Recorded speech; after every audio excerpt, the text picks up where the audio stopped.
നമസ്കാരം, എല്ലാ കൂട്ടുകാർക്കും പുതിയ വീഡിയോയിലേക്ക് സ്വാഗതം.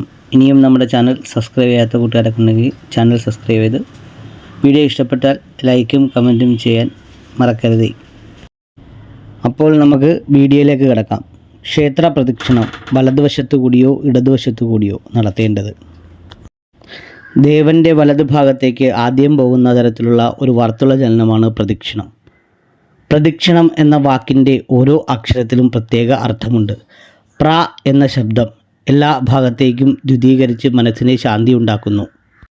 മോക്ഷം പ്രദാനം ചെയ്യുന്ന ശബ്ദമാണ് ദ. ക്ഷി എന്ന ശബ്ദം ചെയ്തുപോയ സകല പാപങ്ങളെയും രോഗങ്ങളെയും കഴുകിക്കളയുന്നു. ന എന്ന ശബ്ദം എല്ലാ ഐശ്വര്യങ്ങളെയും പ്രദാനം ചെയ്യുന്നു. കുളിച്ച് ഭസ്മധാരണം നടത്തി ശുഭ്രവസ്ത്രമോ മുക്കിയെടുത്ത വസ്ത്രമോ ധരിച്ച് അതാത് ദേവൻ്റെ നാമോച്ചാരണത്തോടെ ക്ഷേത്രഗോപുരത്തിൽ എത്തുന്ന ഭക്തൻ ദേവൻ്റെ പാദമായ ഗോപുരത്തെ വന്ദിച്ച് ഉള്ളിൽ കടക്കണം. വലിയ ബലിക്കലിൻ്റെ അടുത്ത് എത്തിയ ശേഷം ദേവനെ സ്മരിച്ച് തൊഴുത് ദേവനെ വലത്താക്കിക്കൊണ്ട് നാലമ്പലത്തിന് ചുറ്റുമുള്ള പ്രദക്ഷിണ വഴിയിലൂടെ പ്രദക്ഷിണം വയ്ക്കണം.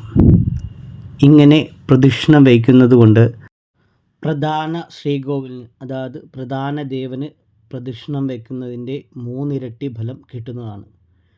ക്ഷേത്ര മതിൽക്കെട്ടിന് പുറത്തുകൂടി പ്രദക്ഷിണം വെച്ചാൽ 4 ഇരട്ടിയും മൈതാനത്തിന് പ്രദക്ഷിണം വെച്ചാൽ 5 ഇരട്ടിയും ഫലം ലഭിക്കുമെന്ന് പറയുന്നു.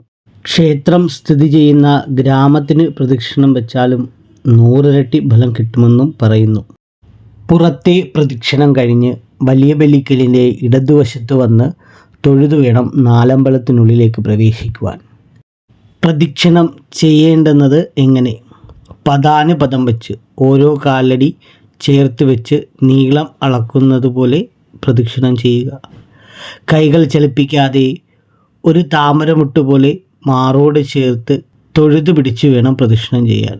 വാക്കുകൾ കൊണ്ട് ദേവനാമം ഉച്ചരിച്ചുകൊണ്ട് ഹൃദയത്തിൽ ദേവനെ ധ്യാനിച്ചുകൊണ്ട് വേണം പ്രദക്ഷിണം ചെയ്യുവാൻ. രാവിലെ പ്രദക്ഷിണം ചെയ്യുന്നവർക്ക് രോഗശമനവും ഉച്ചയ്ക്ക് പ്രദക്ഷിണം ചെയ്യുന്നവർക്ക് സർവാഭിഷ്ടസിദ്ധിയും വൈകുന്നേരം പ്രദക്ഷിണം ചെയ്യുന്നവർക്ക് സർവ പാപപരിഹാരവും അർദ്ധരാത്രി ചെയ്യുന്നവർക്ക് മോക്ഷവും കൈവരുന്നു. പ്രദക്ഷിണവേളയിലെല്ലാം ദേവൻ നമുക്ക് വലതുവശത്തായിരിക്കുക. നാം ജന്മാന്തരങ്ങളായി ചെയ്തു പോന്നിട്ടുള്ള എല്ലാ പാപങ്ങളും പ്രദക്ഷിണത്തിൻ്റെ ഓരോ കാലടി വയ്ക്കുമ്പോഴും നശിച്ചു കൊണ്ടിരിക്കും. പ്രദക്ഷിണം കഴിഞ്ഞ് നടയിൽ വന്ന് കൈകൾ കൂപ്പി തൊഴണം.